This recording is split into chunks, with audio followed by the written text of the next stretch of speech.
Hello, I'm Ruth Mathieson, the principal here at St Francis College, and I have the opportunity to talk to you about a very special time of year, Holy Thursday, the night before Jesus was betrayed, arrested, interrogated and sentenced to death.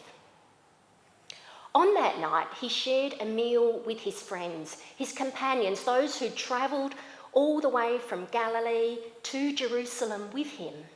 And on that journey, they had learnt a lot about what it means to be a disciple, a follower.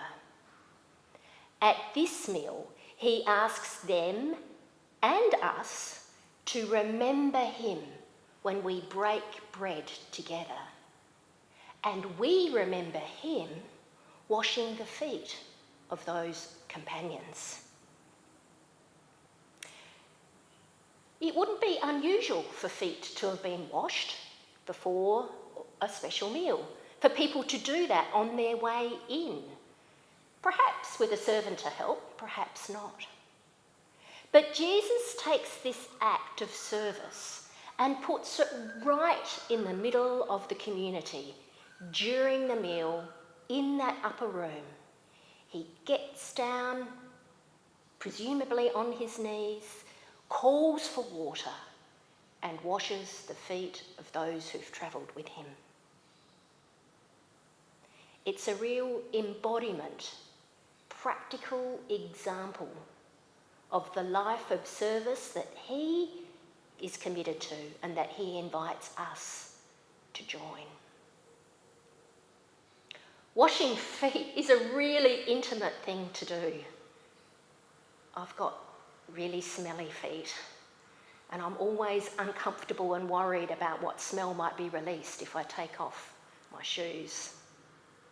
In fact, when I was younger, I would often wear pantyhose on the evening of Maundy Thursday so that I wouldn't need to be asked to wash my feet, or if I was, I could just point at my feet and suggest it would be indecent for me to go through that process.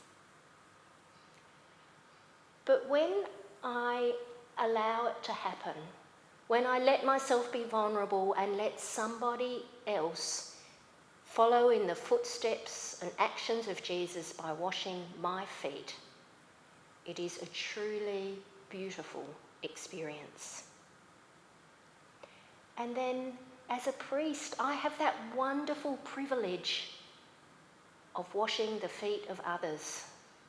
Usually, we only get to wash the feet of family members. I remember washing the feet of my children when they were small and making sure I dried between the toes so that they wouldn't get infections. I also remember taking the feet of my mother when she was elderly and could hardly walk and helping her reach them to wash them before she went to bed. Sometimes some of us might work in areas with people who are children or sick, or disabled or aged and need help with washing their feet. But for most of us, it's not something we do very often, and only with people we know really well. But one of the things that happens on Maundy Thursday is that we have the opportunity and privilege of washing the feet of another. Whether that's a homeless man in an inner city parish whose feet actually needed washing, it wasn't just a ceremonial act. Or whether, as was the case last year, a church warden, a big worker in the parish, came and sat before me without her shoes on, and as I went to take her feet in my hands to wash them, I noticed how gnarled her feet were, how twisted her toes. And it's on these feet that she has served for many years in many parts of the world. A privilege to wash them, to hold them, and to do a hands-on act of service. So as we engage with the story of Holy Thursday, that night before Jesus was arrested, when he shows us what it means to be his follower, to belong to the community of faith that is founded on him, let us be people who allow ourselves to be served and to serve in real, hands-on